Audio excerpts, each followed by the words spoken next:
The UFC is targeting Ben Askren versus Jorge Masvidal and Tyron Woodley rematch with Robbie Lawler. Ariel, are these matchups the right one to sort out the top of the welterweight division? So I feel like I'm being backed into a corner here, Chael, because I feel like on paper these are great fights, but I feel like if I complain about them, which I am inclined to do, you're then going to go and hem and haw and say like, oh, there you are complaining. What do you know about the business? You know nothing. You've never been in the cage before. Blah, blah, blah, blah, blah. Perhaps this new Chael, son of 42 years young, is going to have a different take, but I can sense this coming. That being said, I'm not afraid of your hemming and hawing, so I am going to complain about these matchups. I don't think that Masvidal versus Askren was the fight to make. I think Masvidal versus Leon Edwards was the fight to make because they had that altercation, and when you punch someone backstage, you have to sort of settle the score inside the octagon. The problem was Ben Askren. What do you do with Ben Askren? So if you weren't going to do Ben Askren versus Robbie Lawler 2, which I wouldn't have hated, but I wasn't all that into, then I guess you could do Woodley versus Lawler. But, I mean, let's be honest. Was anyone asking for this Woodley-Lawler fight?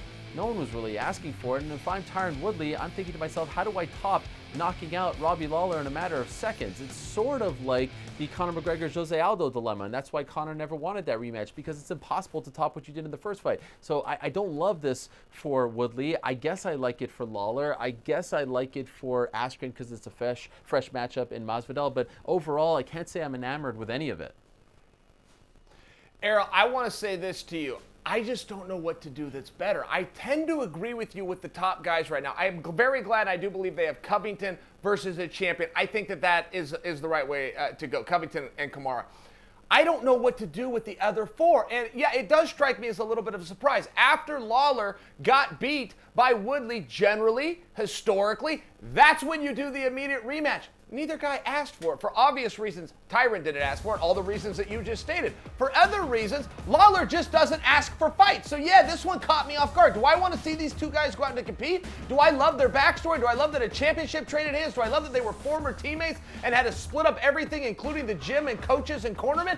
Yeah, I do. I find it really compelling. But I don't know if anybody's out there to tell that story. So if I'm being fair, it caught me by surprise. The other thing, with Masvidal and Askren, I get how this came together. It came together a little bit on accident because Askren was trying to go after Till, not ever foreshadowing that maybe Masvidal was going to slip up to 170 and grab this really big main event victory over the former number one contender. So there you are, stuck with it a little bit. And I have to tell you, I don't have a better idea, but if I may just have one more second, you were very wrong to say Leon Edwards versus Masvidal because of the backstage brawl. Ariel, I know in the fight game, I know how helpful that is. I know the drama, I know the storyline that organically built itself. But as an organization, you cannot reward bad behavior, and they don't have a history of it. I remember what you said a couple weeks ago, that what are you talking about? And you brought up the press conferences and John Jones and the Khabib and Conor. It was timeline-wise a little different. Those trains had already left the track for each other.